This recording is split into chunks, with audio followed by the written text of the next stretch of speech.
This is part 2 of the chapter 14 lecture notes, and I just wanted to, we had stopped on this page, and we're going over the rules that in DNA, the two strands of the helix, A will pair with T and C will pair with G. When we talk about RNA later on, actually in chapter 15, I think we're going to talk more about RNA, but in that case, A will pair with U and C will still pair with G. So we said that the DNA is a double helix and that the two strands of the double helix run anti-parallel to each other. The sides of the strand, if you were to think of it as a twisted ladder, the sides of the ladder are the sugars and the phosphates. And then the rungs or the steps of the ladder are the nitrogenous bases. Okay.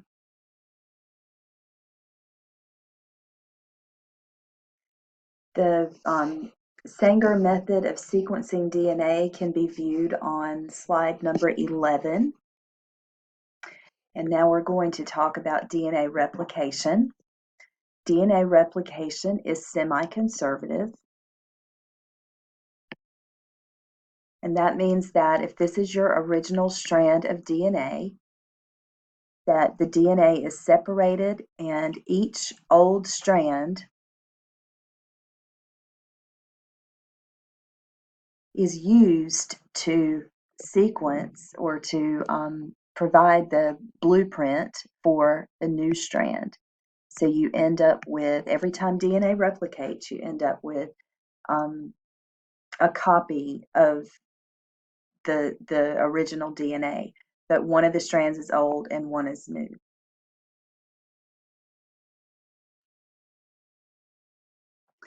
The scientist who demonstrated that DNA replication was semi-conservative, in other words, the strands that are produced from the old strand have one strand that's old and one that's new.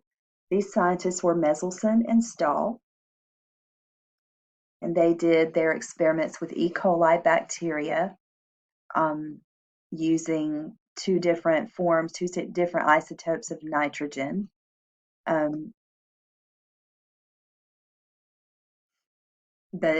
So they were able to label one of the strands with heavy nitrogen and the other one with the nitrogen 14.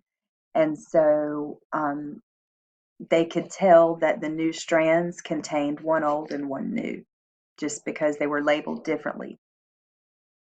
And this shows you the Meselson and Stahl experiment.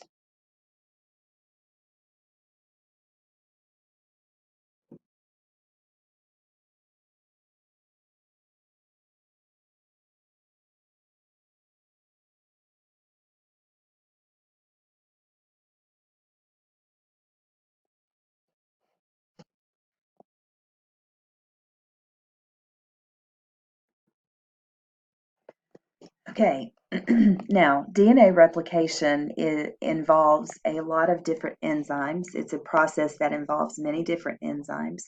And if you learn the enzymes, you can kind of learn how DNA replication works. First thing that you have to understand is that DNA replication you don't just start at one end of the DNA and then replicate, or one end of a chromosome, and then the two strands separate. Like in this picture, the two strands completely separate from the beginning to the end and then replicate all the way down from beginning to end. Because if DNA replicated that way, there would probably be a lot of errors. So what happens is little loops form, little bubbles form in the DNA. So individual pieces of the DNA replicate separately from each other, but they do have to separate, and so the enzyme helicase is used to separate the double helix. And then there is an enzyme called primase that anneals or glues an RNA primer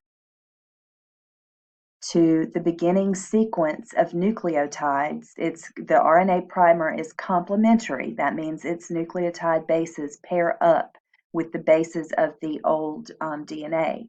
In fact, let's look down here at the bottom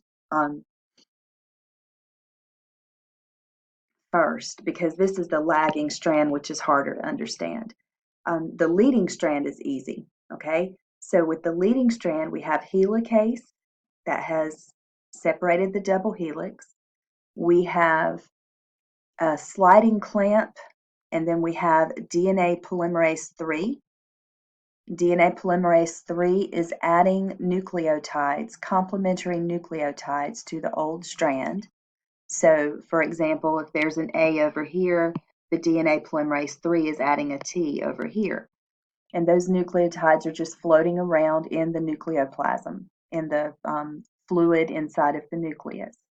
So DNA polymerase 3 is adding those nucleotides, and then when replication is finished with the leading strand, which is replicating in the 5 to 3' direction, single-stranded binding proteins will attach to the very end, and then an enzyme called topoisomerase will hold the DNA together so that it won't keep splitting at the very end of the where the single-stranded binding proteins are. Now the lagging strand replicates differently because it's replicating in a 3' to 5' direction. So that means that it's got to replicate in pieces. Little pieces have to replicate at one time, and then they have to be glued back together. So in the lagging strand, each little fragment that replicates is called an Okazaki fragment. So it doesn't just replicate like all in a row like the leading strand did. It replicates in pieces. Here's one piece, here's another piece, here's another piece, and so on. So whenever the old strand is being replicated, an enzyme called primase will bind an RNA primer to the beginning portion of the DNA. The RNA primer is just a sequence of nucleotides that are complementary to the DNA at that point. Then DNA polymerase 3 will add nucleotides to the old strand, just like it did in the leading strand. And DNA polymerase 1 will do the same thing. DNA ligase will ligate the two strands together. All right, so let's look at the notes because this is complicated. So the first thing is that this is a replication fork. Here and here, that's a replication fork. A replication fork is formed when helicase separates the DNA strands at the origin of replication. So it's called the origin of replication where that replication fork is. Topoisomerase prevents the overwinding of the DNA double helix ahead of the replication fork. So it basically closes it off so that only the piece that we want to replicate is replicated. And then single-strand binding proteins bind to the DNA to prevent the helix from reforming. So these keep the helix open. The primase is the enzyme that synthesizes the RNA primer. DNA polymerase 3 uses this primer to synthesize the daughter DNA strand. DNA polymerase 1 replaces the RNA primer with DNA. There are some study guide questions about this. So DNA polymerase 3 uses the RNA primer to synthesize the daughter DNA strand. And then DNA polymerase 1 replaces the RNA primer with DNA. So basically, for everywhere that there was a U, it will replace those U's with T's. And then the enzyme DNA ligase seals the gaps between the Okazaki fragments in the lagging strand. Leading strand does not have Okazaki fragments. So this is what we're going to see. And this picture is talking about mutations, but before we do that, let's just look at how DNA polymerase works. So the DNA polymerase 3 or DNA polymerase 1, DNA polymerase adds nucleotides in the 5' to 3' direction. It adds nucleotides to the old strand. So here you see there was a C in the old strand, so DNA polymerase added a G. There was a C in the old strand, DNA polymerase added a G. And you can see all the way down, everything's complementary. A, T, A, T, T, A, C, G, G, C, G, C, C, G, T, A, T. And then here it looks like we have a mutation, because that should be an A, right? So what happens is DNA polymerase can also proofread and correct errors during replication. That's another job of DNA polymerase. And what happens if there is a mismatch is something called mismatch repair. The incorrectly added base is detected, and the mismatch repair proteins detect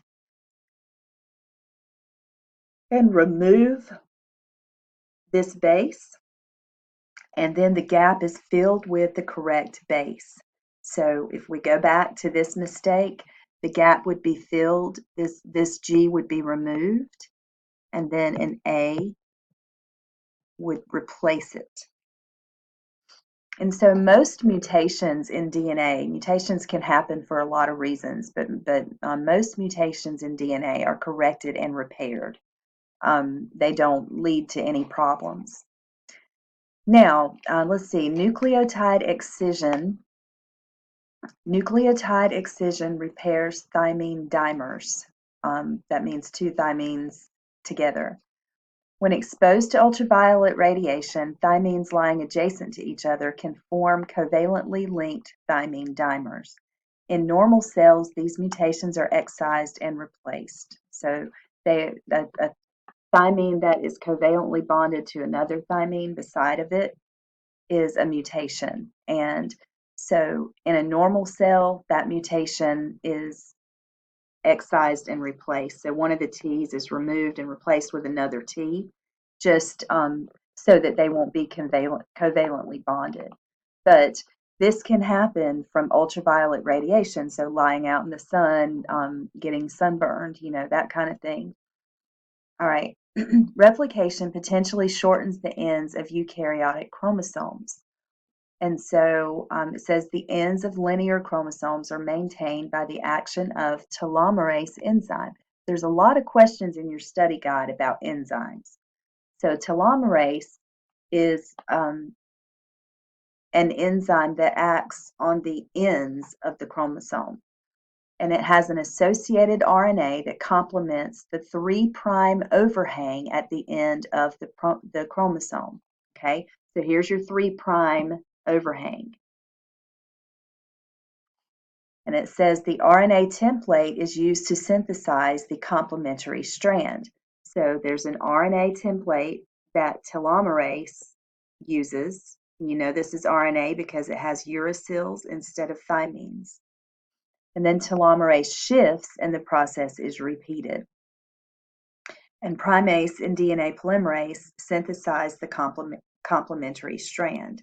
So this telomerase helps to prevent shortening of the chromosome.